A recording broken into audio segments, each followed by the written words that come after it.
Hello, everyone. Good evening. Am I audible? Yes, you Hello. are. Am I okay? Yeah. Thank you so much. So, hi, everyone. Good evening. We all are gathered here for another day of session of this wonderful collaboration, Kashf Initiative and Poligrad.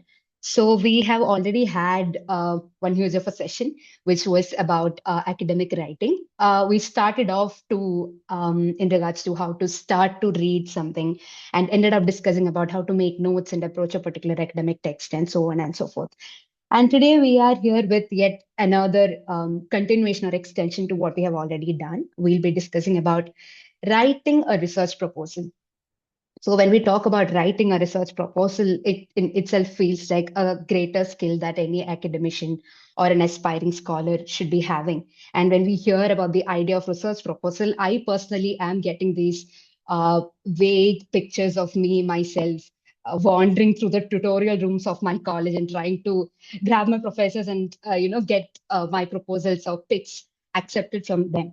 But moving on through an academic career, I believe that writing or crafting a particular research proposal is very much determining from getting funds accepted or funds released from the colleges or institutions to just getting accepted admissions anywhere abroad. It seems that having that particular skill is very much determining in regards to moving forward in the space of academia.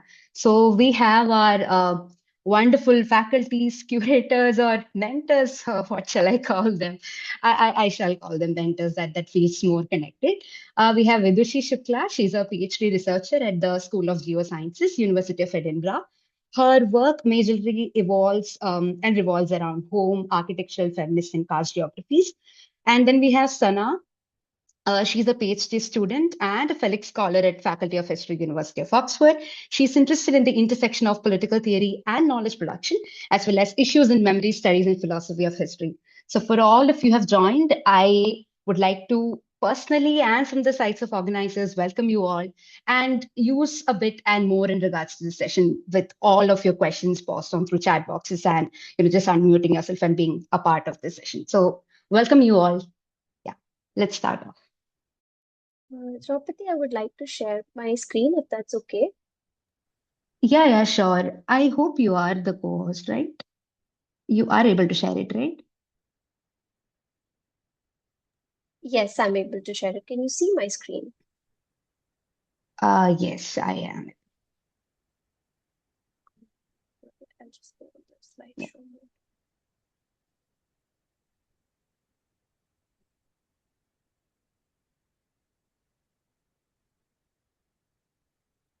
Yes. I think you can start, Sana. Uh, Thank you so much. Thank you so much. I hope I'm audible, Vidushi. yes, you are. Yep. Okay. Thank you so much. Again, thank you so much. This is the second session that we're doing in collaboration with Polygrad, and again, we're very grateful for inviting us and giving us a platform to interact with students.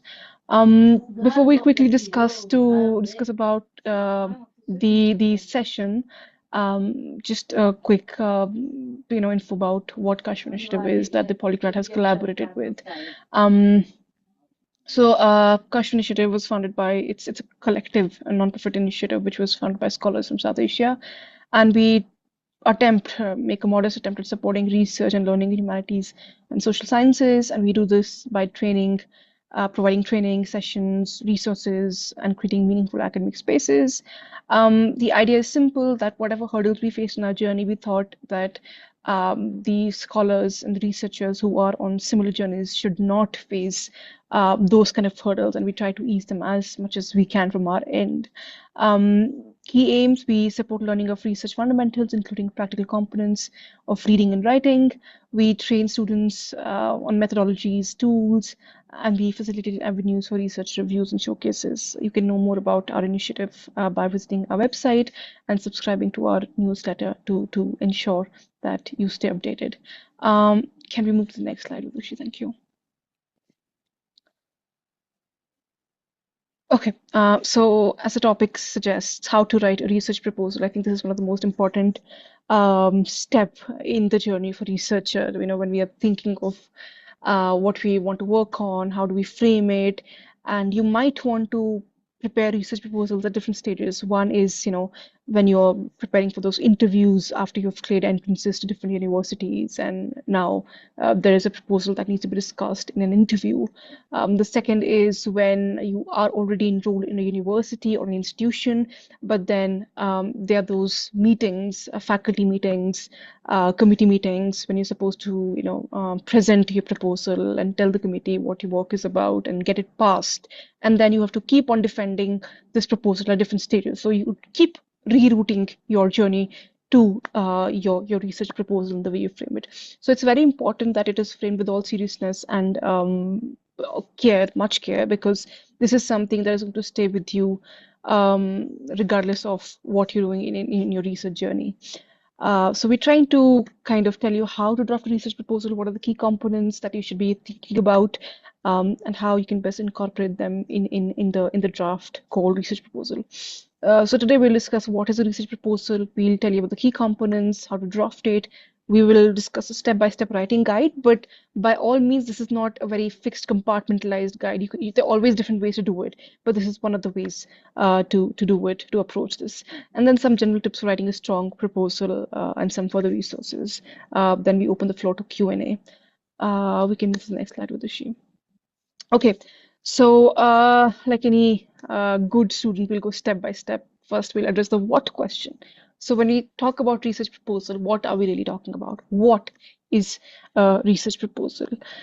Research proposal basically is a document which basically is an outline which tells or tells a reader or tells the writer, the author, what you plan to research, why it's significant, and how will you conduct it.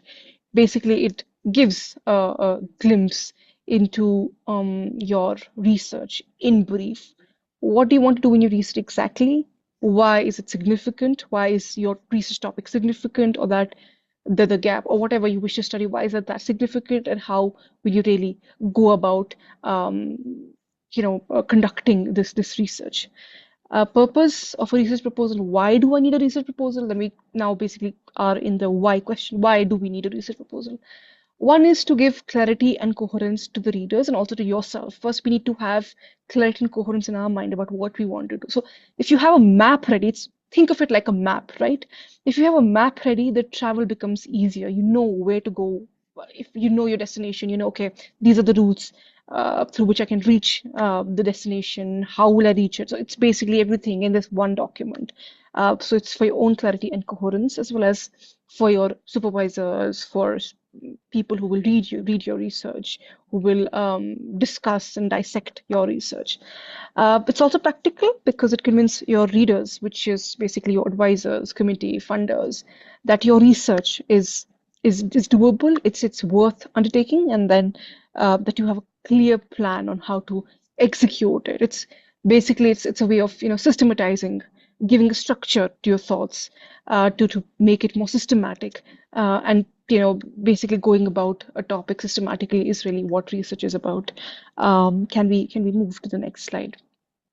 Thank you. Okay, so this is the key component of research proposal. These are the elements which are important in a research proposal, and while we, of course, this is something that we will discuss eventually. We might, make this more coherent for you, make this more understandable by giving some examples as we go about. So what is the key component? What are the key components in a research proposal? First is a title. Then, after you have a tentative title, we write a brief introduction and a background. We move to statement of problem. We have a section on literature overview, research questions, research objectives, methodology, and then finally references. And don't worry, of course, we will go step by step and discuss each of these components in great detail. Um, but before that, it's important to, kind of discuss some starting points when you sit down to write a research proposal.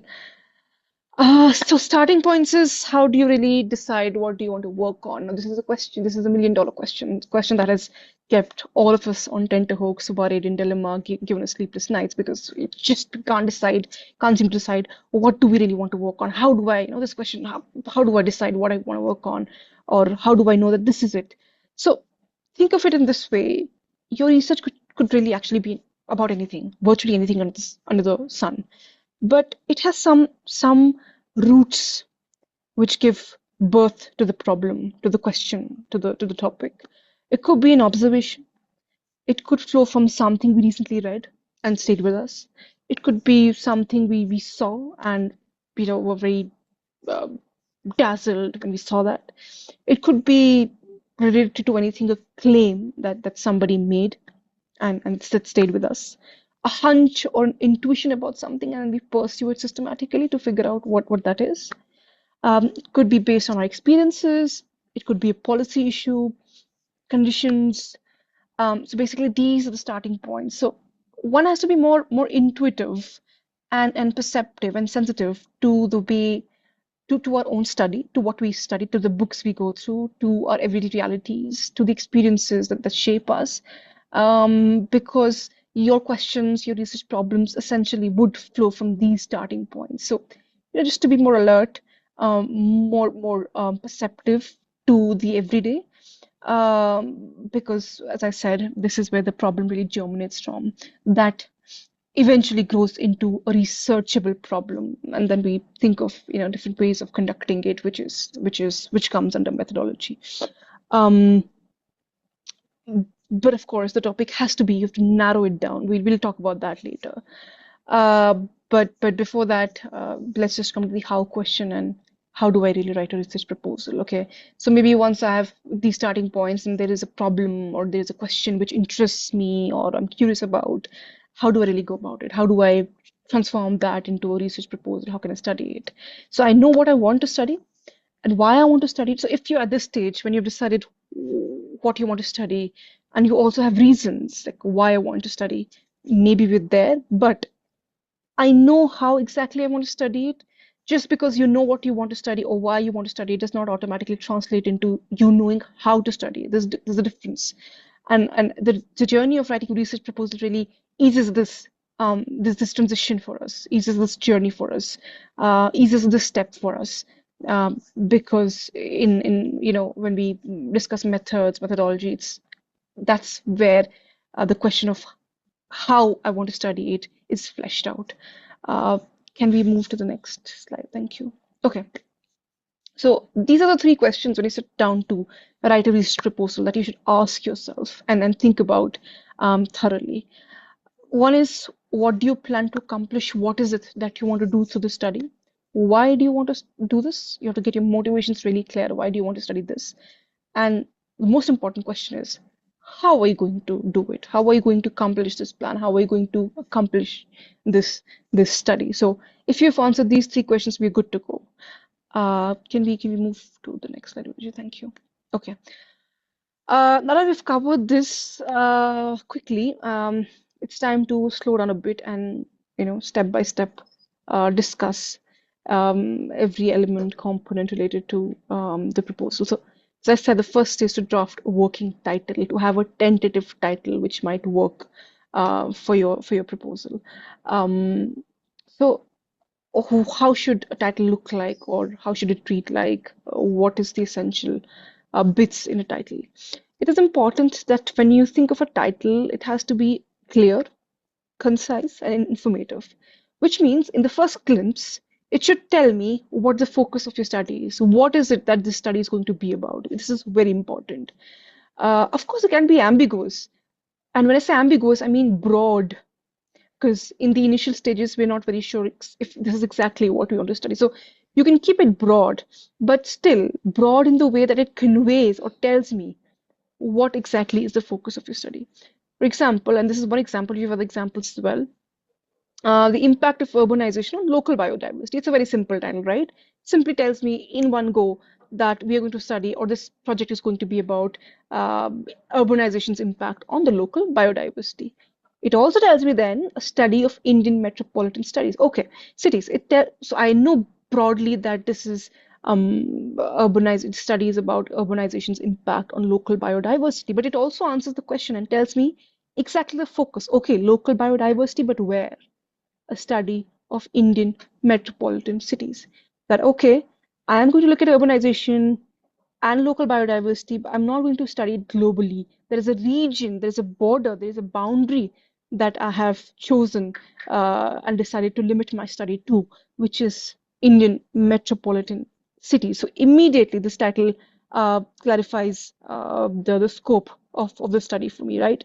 We can also think of, I mean, other titles. For instance, very easy one, which might relate to Kashf and other, similar platforms. I could also be doing a study, for instance, which is about online learning platforms. So there could be a study exploring university students' experiences of online learning platform, right? So there's a relationship which is being built in this inherently in this title, exploring university students. Whose experiences? University students' experiences of what? Of online learning platforms, which is in a way, is it beneficial to them? Is it a hindrance, etc., etc.? But immediately, online learning platforms, university students, and their experiences. Now, I could also go a step further and maybe, pick a region to say, okay, that this is the university or this is the region that I'm studying, and within these regions, I'm interested in these many universities, right? So that's a next step in which you demarcate the border, the scope of your study. You could be talking about a region, you could be talking about a timeline, a time period, anything of that sort. If it's a historical study, I could, you know, I might want to look at urbanization in say in the 1990s when the neoliberal era took hold of India, Indian imagination. So I could really limit my study to that decade, 20 years, 1980s to 2000s, or maybe do a comparative work, and then I would, my title introduce or maybe flag it as a comparative study. So title is important. This exactly tells you why title is important, and we must not take it lightly because it, in a go, tells the reader a lot about what the study is going to be. So now that we have a clear idea of what a working title should look like, we now move to the introduction. Now the introduction um, is this is, I think, one of the most important bits because this is kind of primer into your study, and this is where the reader will decide that is this worth pursuing further or not? Should I read into it or not? So it's important that your introduction is not a crime thriller. It's not a suspense thriller. Don't try to build suspense in your introduction. Be very clear. Give a quick overview of what the study is going to be about. Briefly explain the context of your research and its importance. It's important that the concepts you use, you're clear with those concepts and you kind of briefly flag those concepts in the introduction. You don't have to go into the detail, but briefly a brush. And then maybe, talk about how this research fits into the research priorities of a particular subject area. Why is this important? So if I'm studying this is related to environment or ecology, how is my study important to the question of to the discipline of environment or ecology, or maybe urban planning, right? Um, so just as I said, for instance, we took the example of online learning platforms, right? So in my introduction, I could briefly tell that, online learning platforms have become an essential part of higher education, particularly following the increased use of digital teaching tools. And while these platforms, and I'm quickly going to, building this up for them, that while these platforms are widely adopted, students' experiences of them vary significantly. So I'm admitting that, okay, fine, this is increase and students are relying on digital learning platforms. And then while these platforms are widely, adopted, there are problems and there are issues because the use is varied. So it's because the use is varied, understanding how students engage with different online learning platforms can help universities improve learning strategies and student support. So immediately I'm highlighting that, okay, the use is varied, and that is exactly why we need to study it, because that's how then universities, if we understand this variance, it'll help universities to improve these learning platforms, which can which in turn improves teaching strategies and student support, right? So in a quick glimpse, I've talked about why is this important, what is the study going to do, and what are the gaps. Can we move to the next slide? Thank you. Okay, so the next part is the statement of problem. Statement of problem, think of it as an extended part of the introduction. There are a lot of things that you won't be able to cover in your introduction because introduction is quick. For me, it's fine, I don't know, 450 words to 500 words if I was doing a longer proposal. Sentences are going to be short, clearer. And the statement of problem, therefore, will fill in the gap that I couldn't in the introduction. It'll build on the introduction and it'll give the larger context or the situation surrounding the problem, which I could not discuss in the introduction. I will provide background information to help the reader understand the rationale of my proposed study, and I will clearly indicate why should anybody care. And this could really flow in form of different forms. I could maybe give an example. I could cite data, statistics to back my intuition.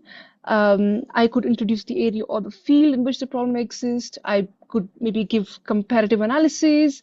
I could focus on certain facts, but please avoid vague or broad statements, right? We need statements, we need sentences, we need information which is relevant to the study. There has to be clearly a link. So let's just avoid broad statements or ambiguous abstract statements. And therefore, the problem statement, the section of the problem statement, really, it describes the major issues which must be addressed by my research. So this helps me to kind of draw or set boundaries to focus on the major areas, major issues of the proposed research, in order to kind of give a clear focus of what my study is going to be about, right? So it's not like a simple section which is like, I remember the first time I did it, I gave a good introduction, but then my statement of problem was like 3-4 lines. It was like a statement, and that's when a supervisor said it's not supposed to be a statement. It's not supposed to be a short statement. It's basically an opportunity for you, a window for you to expand on what you've said in your introduction. Just because the word statement is in statement of problem, it's not simply a statement. It's a longer bit, more than introduction. In fact, it takes more weight than introduction in terms of the space where you have more opportunity to say what you couldn't in the introduction, really. So we staying with the example that we were discussing, if I had to like provide a statement of problem just briefly, I would just I would say that despite the widespread use of online learning platforms, the example that we were discussing, there is a limited understanding of how university students experience and perceive their effectiveness in supporting learning. So therefore, by saying this, I've identified a gap. So this gap makes it difficult for institutions to design platform which meets students' needs. And then I might cite a study, I might give data, I might talk about different facts which will prove, substantiate, and then kind of back my claims that I just made, right? And statement of problem is your window of opportunity to do this. Can we move to the next slide? Okay, so this is literature review, I think, not review, sorry, overview. And please read it as overview. There's a difference between literature review and literature overview.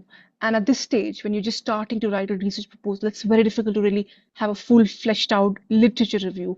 I personally am in my final year of my PhD, and I still don't have a literature review, which I can really call a literature review. So it's a challenging task. What it is, we'll not go into that, but for now, simply saying that a literature overview component will suffice. So what is a literature overview? It's like a preliminary literature review. It's not a full-fledged literature review. It's like a preliminary starting point, somewhere closer to a review.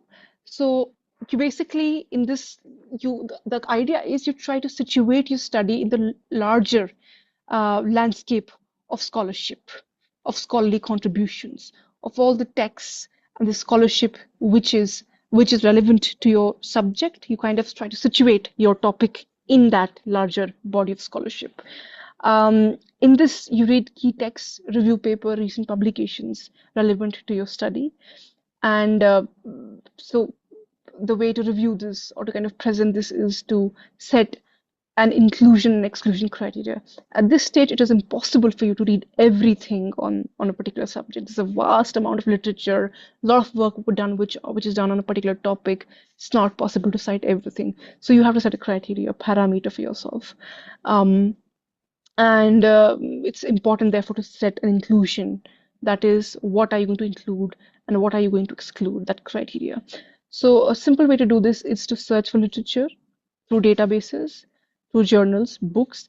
I mean, I'm very proud that recently Kashf on its Instagram and other handles released some research databases for you to look at. So if you want to know what databases you could consult, we have provided a guide already. Um, you could look at journals, you could look at books, and then you screen it for titles and abstracts. So titles and abstracts quickly tell you if it's relevant to your research or not. If it is relevant to your research, you simply select relevant studies, relevant titles. You can read the full text or extract, or simply just extract key information, which is basically who are the authors, what methods are they using, what are the findings, and then you organize and synthesize the findings, which means you bring it all together, bring the scholarship into dialogue with each other. Um, Going a step ahead, then you further identify gaps, by meaning which, by which I mean, what is the intervention of your study? What has not been studied so far? Or in what way has this not been done so far, right? There's a gap that you might want to identify, or patterns in the literature. And then, based on this, you kind of write the literature review, you revise it, and you finalize it. So it's not simply summary, but it's a kind of do both. You summarize, of course, you summarize, but you also synthesize, which means you summarize key studies. You tell us about the existing scholarly landscape, key studies which are relevant to your topic, but you also synthesize the literature with the area of your research focus. You also bring various literature into dialogue with each other and then link it back to your research topic. So it's like a continuous conversation. Think of it as just this is concentric conversation in which your work or your intervention is one circle, and then you might want to highlight some gaps that your research will address. As I said, not everything under the sun has to be read at this stage. Engage with the literature, just do not list. And as I said, literature review is not simply a it's not simply a it's not a summary. One of the examples that is one of my favorite, and I like to stay with this, and this might help you in future also. Imagine this as people, these the different scholarly works and contributions that exist, different texts. Imagine or the different books. Imagine those texts as people in a room, okay? Authors that have produced this text, and they all of them are in a particular room, and you suddenly enter that room. So once you enter that room, what do you make of that conversation? So the people in the room are talking to each other, but then you also try and enter into conversation with them. So in your literature review, you have to tell me who were the people in the room and what were they talking about, right? How were they interacting with each other? What is the conversation? But also, where did you intervene? How do you converse with this existing scholarly dialogue? Where do you locate your work in this dialogue, right? Which was happening. So this is a very simple example, I think, very basic example to stay with to kind of help you understand what literature review should look like. But at this stage, it will just be an overview. It will not be a full-fledged review. It's a little difficult because in the advanced stages, when you read more things, it changes. So you can really have a literature review in a final stage towards the end of the study. But a literature overview at this stage would do. Research questions. The next component is research questions. So once you've discussed introduction, problem statement, literature overview, then after all this, what's the point? The point is to arrive at a question, a research question, which is basically the guiding focus of your study. Research focus is what will give direction to the research. All questions which come to you, the way to do this is to basically write down, list down all questions coming to the mind after you've engaged with the issue, after you've engaged with the literature. And then there might be different questions, and you will have to settle with one major primary question, which will define the scope of the research problem. This is your central question, right? And then it might have sub-research questions, which is fine, totally fine, but there has to be one or two major, sharp, pointed, specific questions that you are asking, and it kind of needs to speak to the research topic that we discussed. So to stay with the example that we were discussing, online learning platforms, I could ask then, for me the research question could be, how do university students experience the use of online learning platforms? Now this is as simple as it can get. It just speaks back to my title immediately. My title is about exploring how students perceive or how students experience different learning platform. And my research question simply easily links back to that when I ask, how do university students experience the use of online learning platforms? Basically, in this research question, it's very evident that I'm trying to draw a relationship or understand the relationship between students' experience of students' experience of what? Of online learning platforms, right? So online learning platform becomes one variable for me, and the university students experience is the other variable for me. And I'm trying to kind of study the relationship between the two. This is pretty evident from my research question, and I might have then sub questions to this, but I'll stop here and I'll hand over to Vidushi to kind of take you forward from here on. And I hope this is clear. Thank you so much, Sana. So I hope I'm audible. So I'll continue from where Sana left off. And I think by now I'll stay with the same example and continue to discuss the next component, which is research aims and objectives. Now, I would like to say this outright that not all research proposals have this component. You don't necessarily write it. Some proposals, some disciplines may require it, some may not require it. So it's not a mandatory component, and it's very much interlinked with your research question. But what it adds on is that drawing from your research question, you kind of break down your research question into specific goals that you want to achieve. So these are like smaller concrete tasks or action points of your research, which at the end of your research, you will be able to achieve as an outcome. And you're anticipating those outcomes. So it organizes and structures your study. Now, why I say that it may not be a component of all research proposals. Like you may have an aim in your mind, but it's not a mandatory required component of all proposals because such a structured outcome oriented studies may not always be how studies are designed, especially in the areas of humanities, also in some fields of social sciences. So it depends. But if you're using aims in your research, aims and objectives, and writing it as a component, you break them down into you break your research idea, your research question into smaller concrete tasks or actions, and those becomes your aims and objectives.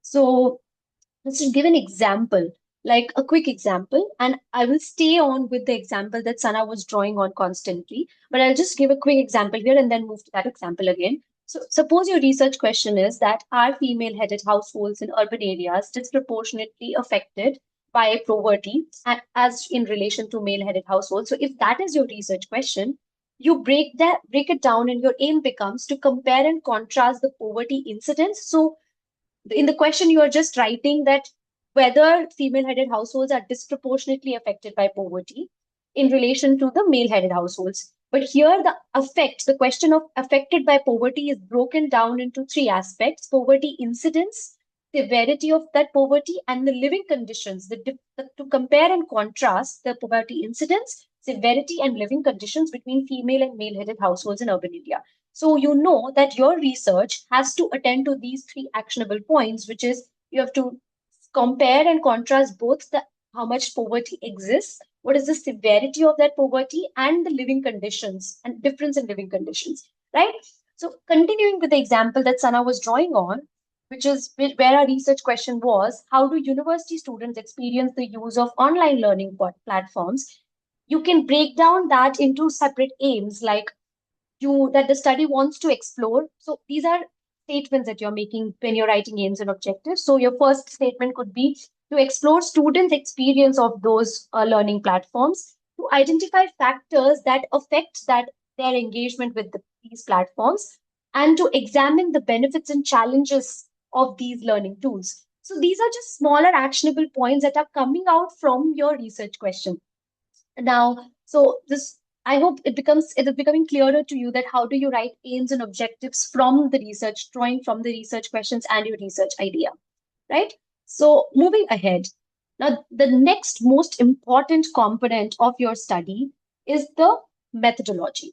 So this mostly, we don't take it as that seriously. Sometimes we assume that all this part is about is just, okay, I've already given the idea, I have told why it is important, I have given the literature overview. What matters is just to say, how am I going to do it? And then we give a small paragraph on, I'm going to conduct surveys, I'm going to conduct interviews, and it's done. But that's not it. The word methodology is not equal to method. it has a different meaning, it has a different connotation, it has a broader and more expansive meaning than method itself. So first I'll just explain briefly what methodology means and what it includes then. So for that, I would go on with an example which Sana initially introduced, and we would like to stick with that example, is that of a cleaning of a house. So when you clean a house, uh, you decide that how am I going to clean it? I'm going to do it room by room, or I'm going to start from the front area of the house and go backwards, or I'm going to start from the back areas of the house and go front, or I'm going to focus on specific sections of the house, which is say the kitchen or the bathrooms. So the underpinning logic and philosophy of that cleaning, that is your methodology, which is going to decide what tools you're going to use for cleaning, how in which directions you're going to take your cleaning. All is and what underpins all of that is the larger logic or philosophy that is driving your process of cleaning, right? So that underpinning logic of philosophy, that is the methodology of any research, right? Which which is kind of deciding everything of how you're going to do a study. So when we say that this is the research idea, what of the idea and why of the idea is we know it, and then we decide on how we are going to do it, which we understand as the methods or tools we are going to use it. Then understanding why we are doing it in these particular ways and not taking some other ways to do the same research, that is the methodology. And it is very important. It is interlinked to your research idea. It is interlinked to the larger theoretical framework that you're working from, the larger approach that you're taking towards your study. It is interlinked to the larger overview of the world that you have. It is linked with your positionality as a researcher itself. So all of it is connected. But I don't want to confuse you more. I'll give this as an example to make it a little more clearer. But uh, then the method are the tools. So you've decided which areas you're going to focus on. You've decided how the process of cleaning is going to be. So the tools that you're going to use to do that process of cleaning, say you're going to use a vacuum, so vacuuming the floor, or you're going to mop certain areas, mopping the areas. Those are the methods of your study. The methods are not equivalent to methodology. The methodology is the underpinning philosophy of the method, of the theoretical framework of your study. So hence, the methodology will include the theoretical framework and approach, key concept that you're using in your study, the methods of data collection, and these methods could be anything. For example, it could be surveys, fieldwork, interviews, but also just textual analysis when you're going to just rely on text for your study. That is also in itself a method of data collection. So there are different methods, tools, or techniques that you're going to use for data analysis, like GIS mapping, statistical analysis, textual analysis, whatever. Sample size and selection criteria for your methods, for the methods that you're employing. All of this becomes part of your research methodology. Everything is included in it, not just the methods, but the concepts and the theoretical framework that derive your methods. That is all part of the methodology. Now, let's just come back to the example that we were discussing, which was about how students experience online learning platforms, right? Now, suppose your methodology, you're guided by a Marxist theoretical framework, then for you, what will become important as your methodology is to focus on these questions of power relations, material conditions, and structural inequalities in digital learning platforms. These will become key concepts for you, right? So if that is your theoretical framework that is kind of driving you, which is a Marxist theoretical framework, then your central lens of looking at your project are the questions of material conditions, structural inequalities. So the question of access becomes very important for you in the difference in access with respect to digital learning platforms. What are the economic inequalities that results in unequal access? Those questions become very central for you, right? And that is why then your methods will try to tap onto these will be your central concepts, and your methods will try to address these central concerns of yours, right? So that's why maybe you could use in your study mixed methods, where you will try to work with both a group of people, where you will collect survey, where you might do wide scale surveys on the questions of access, who has access to what who has access to computers, who has access to laptops, who has access to internet. Based on regions, you might distinguish it. Based on class, caste composition, you might try to distinguish it. You might cover participants from diverse socioeconomic backgrounds. And then you might gauge, also try to also gauge that how this question of access relates to people's experience on a digital learning platform. So then you might do semi-structured interviews with them, which you then might analyze using thematic analysis. All of this, right? As you can see, a flow in how my theoretical framework has informed my concepts and has then informed my methods and has informed my process of analysis becomes part of your methodology, right? So that's the question of methodology. We can go further into it. So one important takeaway is that methodology explains the research logic and theoretical lens. Methods explain the tools and procedures that you will use to carry out a particular research. I hope that's clear. Um, so the methodology is very important. One other thing that I want to add on to the methodology section is that when you're doing a literature review, overview, as Sana mentioned it, don't just overview research for its arguments that it's making, right? You also need to look for the methods that any particular research is employing and how your research might be adding on something new, might be doing something creative or disruptive in the field in which you're working. So sometimes a research may not be novel in the sense of the topic that you have chosen, but what might be the novelty of your research might lie in a methodological disruption that you are doing there. You might be bringing a new theoretical lens to look at a problem. You might be doing a new method, a new creative method you might be employing. And thus, reading literature from the point of view of methods and methodology that it employs is very important. And the same literature overview has to be then brought into the methodology section, trying to refer to the literature, saying that the literature has done this and this, but it has employed these methods and methodologies. I'm inspired from these frameworks. I'm trying to challenge these frameworks, and all that could also become part of your methodology section. And it actually elevates your research proposal, makes it more rich and engaging. Now, the next section is the references and the working bibliography. So which includes basically when you're writing a research proposal, you're going to refer several other texts, literature, as we were constantly saying, and the references and the working bibliography is basically the list of all the sources that you have used in your research proposal. Now, you might make a references or you might make a working bibliography. The difference is if you're just going to include a list of references, it will include all the sources that you have cited in your research proposal, right? So you will do an in-text citation where whenever you're referencing, taking anything from any literature source, you cite it with, you might do an in-text citation, you might do a footnote citation, but eventually you will include all of those in your references list, right? But you might, and our suggestion would be you might make a working bibliography. Also see what the application requires you to include a bibliography or a reference list. Sometimes there are specific guidelines.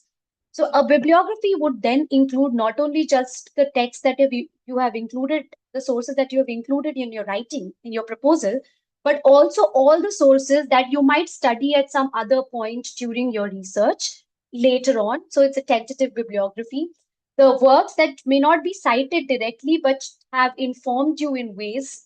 And so those are also included in your bibliography. So bibliography is much more expansive than your reference lists, right? And so but either you do referencing or working bibliography, both are very important. They are an important component of your research proposal, and you can do either of it, but it has to be an important part of your research proposal. You can check for the guidelines of what is required in your research proposal. Important thing is use a consistent citation style. If you're using APA, MLA, Chicago, whatever it is, whatever edition you are using, use the same style throughout the document. In your in-text citation or footnote citation and in your reference or bibliography, use the same citation style. Okay. Next, we move on to an important section, and this is ethics of your research. It's important that you try to contemplate on the ethical questions of your research as well. And for some topics, it can be very complicated, and it is then important that you engage with these questions. The questions of researcher positionality, where you are coming from as a researcher, what is your relation to the topic? and the proposed participants? What will be your relations with them? And how, because this is something important to know, that while we are saying things in sections, we are saying that there is a topic, there is a literature overview, there is a methodology. I would like to stress that all of these are interlinked and are part of a cycle. You are not distinct from the topic. As Sana initially itself said, when you start thinking about your topic, you are part of that topic. You are thinking about certain things because you are viewing them from a particular perspective. So your standpoint, your positionality matters to the topic that you've chosen. It it it defines how you engage with the study. It defines the lens of your study, and so you are central to it. Especially in social sciences, we do not look at the researcher and the research topic as separate. They are very imbricated with one another. Then you have to write about, if you're using, say, interviews, or you're working with people, you're working with participants or interlocutors, whatever you may call them. You will write about how you will, the research will follow practices of informed consent, will try to be confidentiality, about the issues of anonymity or pseudonymizing your participants if the project requires so, how you will try to build trust in the field or rapport with your participants. All of this, and I'm just very sketchily mentioning all of this. At this stage, at the stage of research proposal, you cannot be contemplating on all the aspects of the ethical questions or ethical dilemmas that will be part of your research project. But you have to signpost that these are some of the ethical concerns that will be there prominently in your research project and how you will navigate them. And at least at this stage, dedicating a paragraph to that ethics is important, ethics section, because you don't have a lot of word count to write on. At least dedicate a paragraph to it, thinking and flagging that you're thinking about these questions, right? It of course expands, and then from the point you begin to the point you end, you're constantly ethical dilemmas are a constant grappling that will happen, and it expands. But at least you signpost that in your research proposal. Another thing that you signpost, which we haven't included here, but if the proposal requires you to do it, and if there is space to do it, you could also include a section on significance of your study, and this kind of re-stressing whatever you have said in introduction and your research problem, re-stressing it, tying it together, and whatever you might have introduced in the methodology section, again saying that how it might contribute in uh, the world of academia, how it might contribute, if it is contributing in some policy arena, or generally whatever contributions you might anticipate for your research, putting it in a paragraph as a significance could be very helpful. Now, again, this might be a mandated requirement in some proposals, depending on where you are submitting, who wants that proposal. All of these sections will take different amounts of focus, and it will change. Right? For some, if you're applying for a grant where they're looking for somebody to have a very impact-based project, then the question of significance will be very important for your project, and you will have to constantly signpost it in your research proposal, and maybe having a separate section on significance will then become very important. So it depends on where you're applying, what you're doing, where your proposal is going, right? Now, some of the general tips for writing a strong proposal: be clear and concise, avoid jargon and long-winded sentences. So that goes without saying that avoid using unnecessary complicated sentences or jargons, especially because if you're submitting it for a broad application, sometimes your proposals are read by, especially your grant proposals, which you're submitting for scholarships, are read by a team of interdisciplinary scholars. So it's always useful to not write jargons and terms which we are not clear about. And in general, it's a good academic practice. Especially avoid those jargons in your titles. As Sana was saying, the words should immediately reflect in your proposal and show that the concept you're flagging in your title are what you're centrally working with and have a clear idea about in your research proposal. Don't, to beautify and aestheticize and decorate it, just don't put words in the title or in your introduction which you're not working with, right? Focus on significance. As I said, what gap it may be filling. Sometimes it will not fill a gap. It really depends on how you imagine significance, how the places that you're applying to imagine significance, how you are changing the questions of significance itself. It depends. So it's a much broader thing, but significance in itself is an important component of research proposals. Use subheadings, make your proposal easy to navigate by organizing it into clear subheadings, right? and seek feedback. Now, share your draft with peers, mentors, and take criticism from them. It's very important that you make people read it, take feedback from 2, 3 people, see if they're understanding it, see if there are things that you might want to clear, and if there's somebody who is an expert in that area, even better. But somebody else who's not in that area, so you can make different all kinds of audiences read it, engage with it, and make changes. No, don't accept blindly all. I mean, don't accept just anything, any kind of suggestion that is coming your way, but just see what suggestions are coming and how you may want to then tweak your proposal depending on those suggestions. Most importantly, first draft is not the final draft. Any proposal will need some kind of reworking, and it's important that you are ready to ready and committed to that process. Right. So I just would like to flag some further resources, which are these research proposal guides that are available, and the literature review guide link in general. This literature review guide is for review guide in general, not for a proposal guide, but in general writing literature review. So these are some guides that you could refer to. I could pin the links on the chat box later, and you could refer to those. And one important tool that we want to flag as very important for any research is that Zotero. Use Zotero for your work. It helps to it makes citations much, much easier. So work with Zotero and learn about this tool. We have already we have uploaded a YouTube video on Zotero and citation management. You could refer to it on the Kashf channel and make use of it. It's very useful, makes your work much easier, and kind of makes it very hassle-free. So that's it from our end. Any questions? Thank you so much.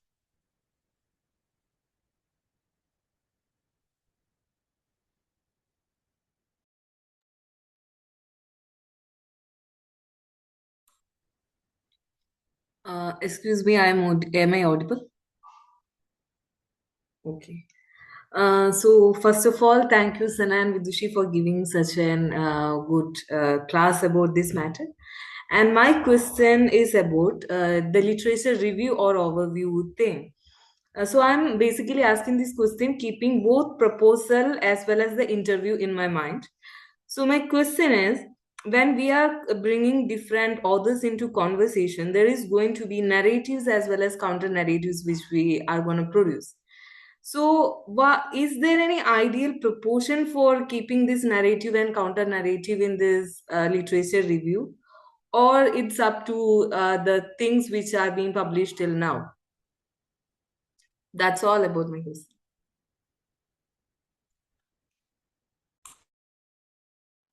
Do you want to take that, Vidushi? Sure. So, Devendra, my suggestion would be there is no formula to these things, obviously, that goes without saying. But engaging with counter narratives is very important. So I'm glad that you brought it up. So not brushing it aside, taking only that literature into account, which kind of affirms what you're saying is that's the wrong way. That's not the ideal way to go about it. Let's just put it that way. So taking those counter narratives is important, but the engagement or the proportion, I cannot exactly put a number to it, but all I'll say is that so you have to bring that literature into conversation, which is speaking to your research topic. Now, if there is a very strong counter narrative that which is very much related to what you are trying to say, you have to engage with it and try to put in the overview why you believe in the contrary, why you support the other side, what you presume about it, what are your intuitions about it, and why you think engaging in this debate is important in these ways, even though there is a strong counter narrative to it. So, in a sense, like you can't put if that's a strong counter narrative to it, giving that space and the due respect to that counter narrative is important, but then very strongly putting it out that why engaging and challenging this counter narrative is important is very crucial because you are trying to work with an idea, and in that idea, these narratives exist, and you are trying to propose this way and route of study and how it sits in these debates. So it's a debate, and you are trying to say where you entered in this debate.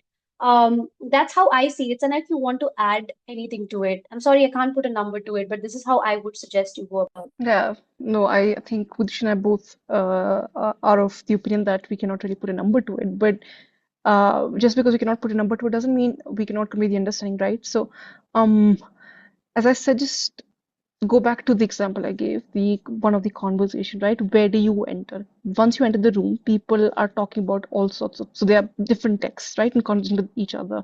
One, one of the strand could be completely opposed to what you're trying to say. The other might just favor you.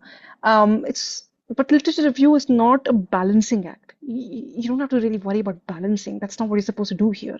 You simply have to kind of justify your intervention. And to be able to justify that, whatever literature is required, please bring that into consideration. Um, in fact, the counter narrative or the counter literature is more important because that is exactly what is going to help you to justify your intervention, right? Uh, if you're going to say the same thing which favors you and you've done the study and people have affirmed already and that I mean the study has been done, people have affirmed already, why research at all in the first place, right? But even then, we also kind of give a survey of the kind of literature which affirms what you're trying to say. Why do we do that? We don't do that to do a balancing act at all. We do that to kind of convey that, see, this is the position which has existed, and this is where I stand in relation to that school of thought or to that line of inquiry. And why do I not, or why do I, kind of do not agree with this body of literature is because of these many reasons. So don't think of it as a balancing act. Think of the reasons why you're doing this in the first place, really. Why do you think this is this what you're trying to do? What will help you justify that best? And to be able to justify your position, it's important to have counter narratives in place. So think of it that way, I would say. Don't think of it as a balancing act. We're not here to um do the balancing thing here. I hope that answers Thank your you. question. Yeah. Also, just to flag that again, as Sana had mentioned, and I would just say this again, that we have this anxiety of I haven't read this, I haven't read that, I have not included this. Please remember, you can't exhaust the entire literature. You don't have to exhaust it also. That is not your burden. There is a politics to what you include and don't include. And if you have reasons of why you include what you include and what you don't include, that's important. So as Sana said, justifications are important. You have the reasons to guide you what you did study and what you did not study, what you engaged with and did not engage with. And that's also very important.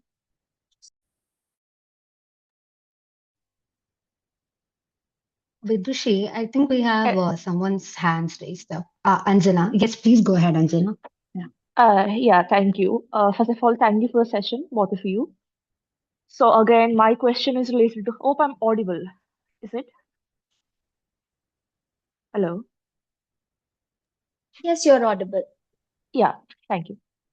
Again, my question is related to literature review. Now, you talked about bringing all these authors or narratives in conversation with each other by creating a synthesis. So, do you mention all these specific literature in silos, or is it like a whole paragraph where you build up a narrative of what actually exists?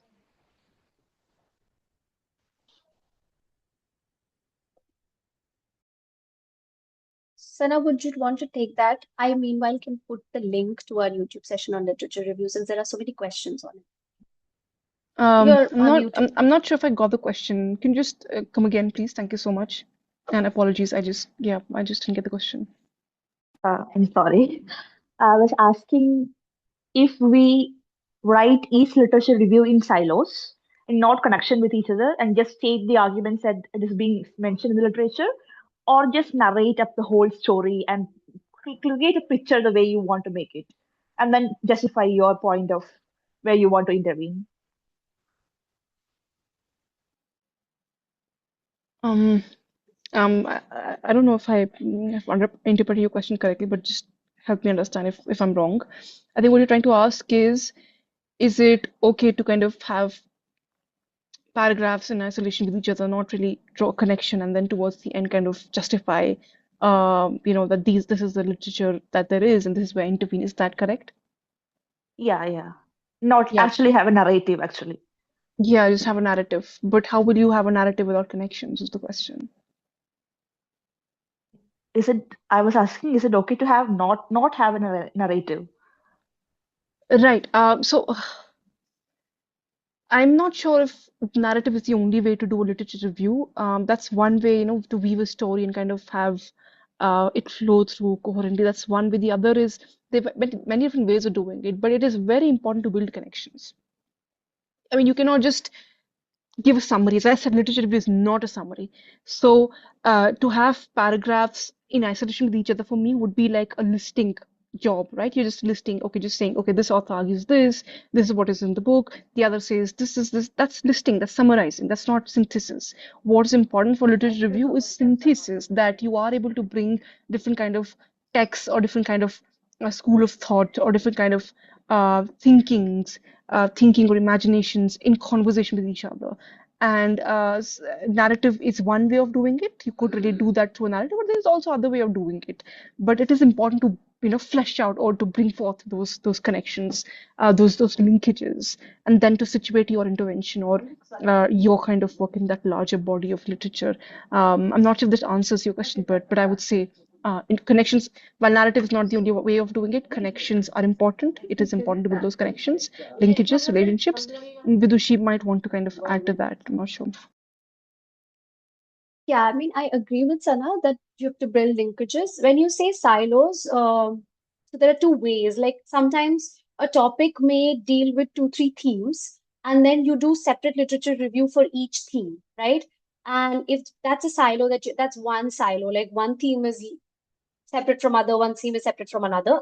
But I'll come to what, and then there is a silo of each paragraph within one theme where you have a theme, and then you have like, oh, so these group of authors said this, these group of authors said this group of authors said it. That's your literature review. Either of it, I think, is not so. Imagine literature review as like people do this, but then what does it achieve?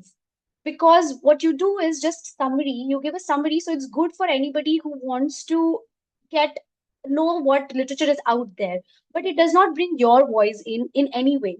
So if you are a person who is writing that literature review, what is your engagement with that literature, and how you have even come to, first, how did you arrive at that literature? How did it speak to your topic? How did it speak to you? And how is it speaking to the topic that you are talking about, the concerns that you are raising? So even with themes, the themes need to speak to each other. That's why they are part of a project. If they are in silos, how are they building a project together? So the themes are also speaking to each other, and the paragraphs and the bodies of text are also speaking to each other. So, for example, uh, so I mean, if I'm talking about questions of, say, liberty and fraternity, and I might have a body of scholarship on liberty and body of scholarship on fraternity, but if my topic is trying to bring these two together, I would have to think of ways where I might deal with the literature which is speaking on liberty, bringing some scholars together, talking about them, and talking about scholars who are speaking on fraternity, but I'm also linking them in ways where they then tie my questions for the research, because your project is trying to bring them together. So if you're doing that handholding, that making those connections becomes a it kind of improves the experience of you also as a researcher working with a topic, and of somebody reading that as well. So I think that's what my suggestion is, and it's a hard struggle. I wouldn't deny that. Literature review is not the it's seems easier, but it's a very tough bit of the topic and the project, and it takes time. So that's one thing. Oh, thank you so much. That helps.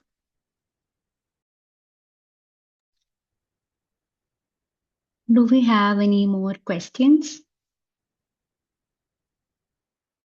You can also use your chat box and ask your questions over there. I guess we can wait for 2 more minutes and see if there is any more questions. Oh, yes, we have a question.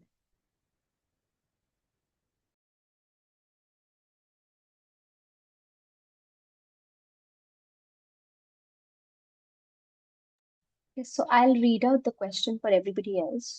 Given the limited time available for completing my research proposal, would it be advisable to change my research topic to a less complex and less explored area?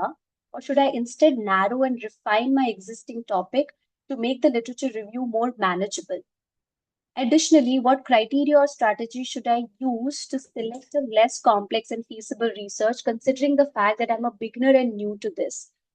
Um, okay. So I'll just a second.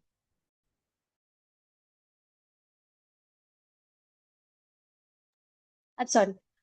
So I'll just quickly say the answer to this. First is that I understand the time constraints, but a commitment to a research is also a longer commitment of 3 to 4 to 5 years. So more than the complexity, it's also important for you to be interested in it. So for me, interest would come primary because it might be easy to get selected, but the work later on becomes more difficult. So first, what interests you, what troubles you the most, that is important.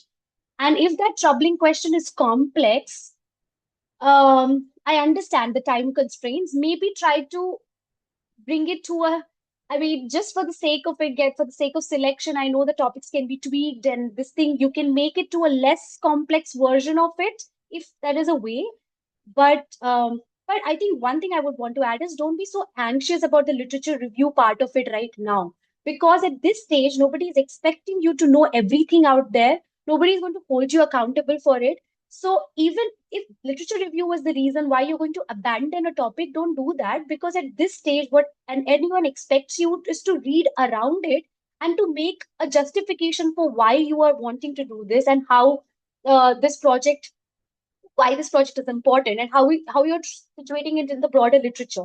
If you can just do that briefly, just with few texts also, it's fine as of now. Don't be anxious, so anxious around it that you abandon something that you really want to do. Is will be my suggestion. But if Sana wants to suggest otherwise, I don't know. Yeah, I think I just have 2 points to make to this question.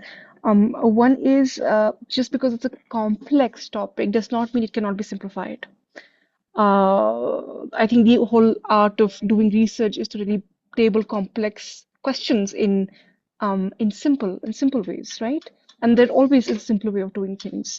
We're not here going after, of course, the everyday lived reality is very complex, but doesn't really translate into research being complex, right? You could really approach those complex questions in break it down into simpler bits, and that's fine. That does not really compromise the complexity of the question or the situation. About the literature review, so what is important for viva for the purpose of entrances, etc., here is, see, nobody's going to ask if you've read everything. No, they're just going to ask and check if and assess if what you have read currently, do you really understand that well? Have you really absorbed those texts well? How do you situate your work within that body of scholarship? Why those body of scholarship? Why have you chosen that and not others, right? So it's not really checklist of this and that. It's really, if you've read this, that have you read that properly? That it's the depth of comprehension rather than the quantity of the volumes that you've read so far.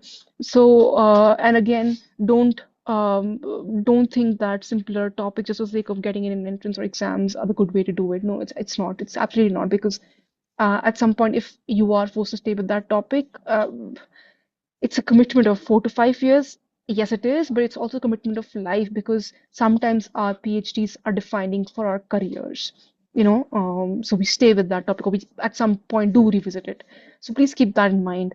If you don't love what you're doing in your PhD as a topic, then you're in for real trouble, because even though people take this lightly, but they do realize, because every day it's like every day you are sitting with this topic. So if you're not fully or in love enough with it, it's hard to take it further from there on. So that'd be my advice. Look for simpler things, simpler ways of articulating the complex ones. Vidushi, yes. Since Anna raised it, I would just want to say I don't know how you're seeing the complexity, because you also mentioned feasibility of the topic. So I don't know if you're saying like the project is not feasible in the 4 or 5 years time frame. So of course, one thing that we both would want to say is that when you propose research proposals, considering the applications, make sure that your proposal is like a 4 to 5 year achievable, or depending on the time span that you're applying for, topic, and that one person is doing it. So taking those in mind, always give feasible project. That is important. Second, if the complexity is about underexplored area of research, and that's why there is no literature. We have heard that question so many times. So I would just want to say that we have made some suggestions in the literature review session that we had in Kashf. So you could refer to those. and I would personally myself say, because I've had experience with this, that I initially thought that I'm working with is an underexplored area of research, but there are always areas and pockets of areas of research in and around it, geographically in a different location, or in disciplines around it, maybe not in your discipline, but in disciplines that surround it. And then go to those disciplines, talk to those disciplines, and draw your literature from there. And that's an extra labor, that's an extra effort, but that's the cost of something that you want to do, that of doing something that you really want to do. And that's a little bit of something that you want to do. But and also nobody's going to penalize at this stage. So that's Anna said, like just knowing the literature. So those points are there. But just since you mentioned complex, I was like, if it's complex in these terms, maybe these are some ways to navigate it.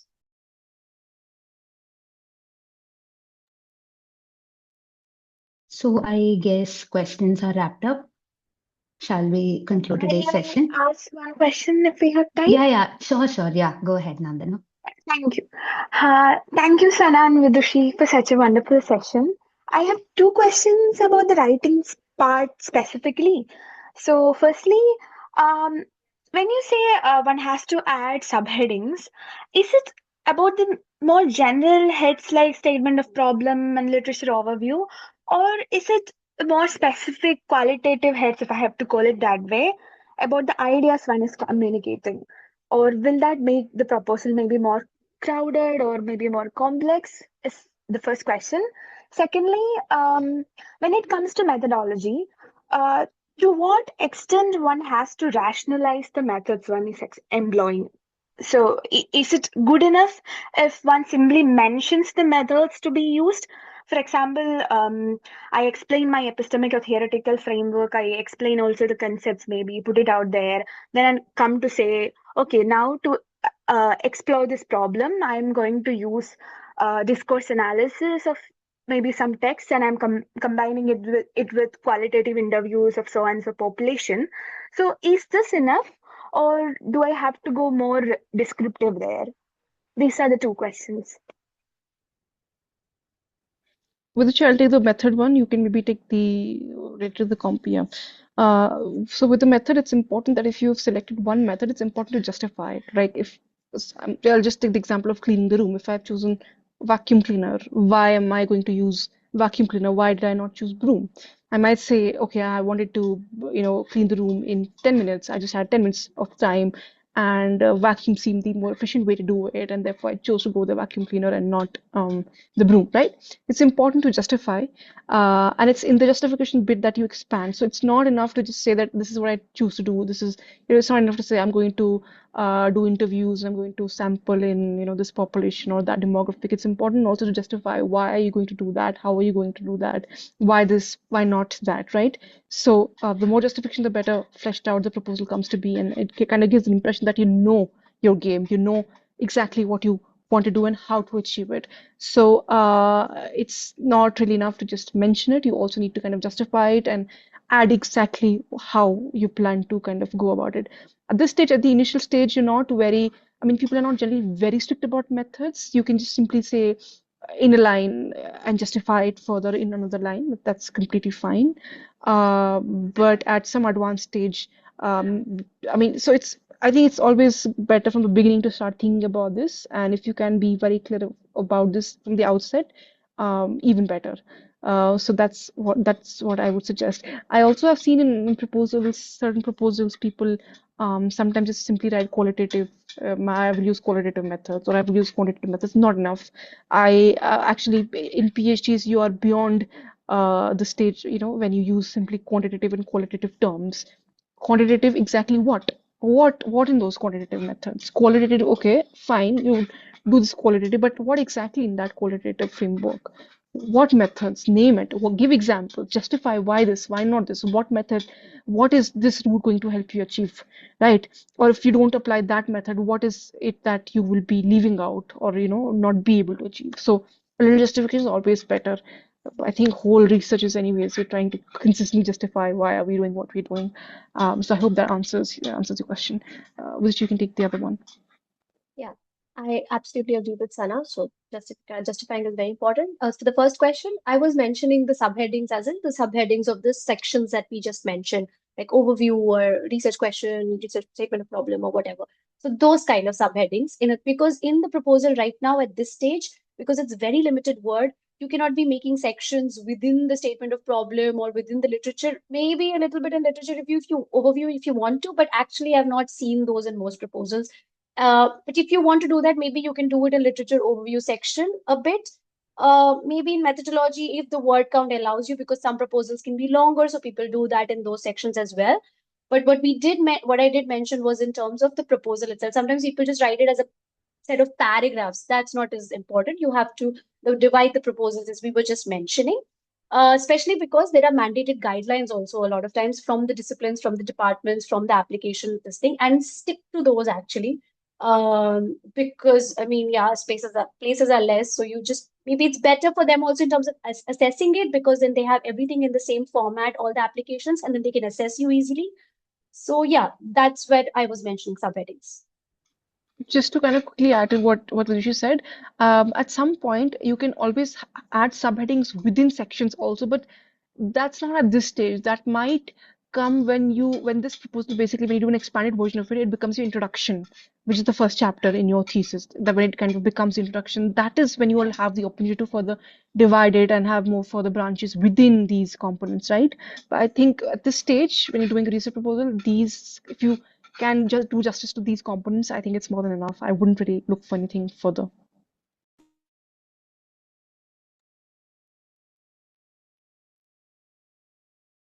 So I think that brings an end to today's discussion. First of all, thank you so much, Sana and Vidushi, for curating this wonderful session.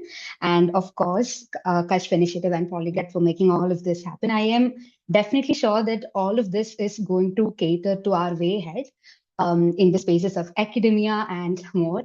And definitely let me take a word of appreciation to the great questions posed by our audience.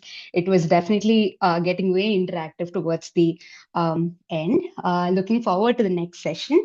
And thank you all and have a good night. Thank you. Thank you. Thank you so much, Dr. Thank you so much. Bye. Thank you so much. Thank you, Bye. everyone.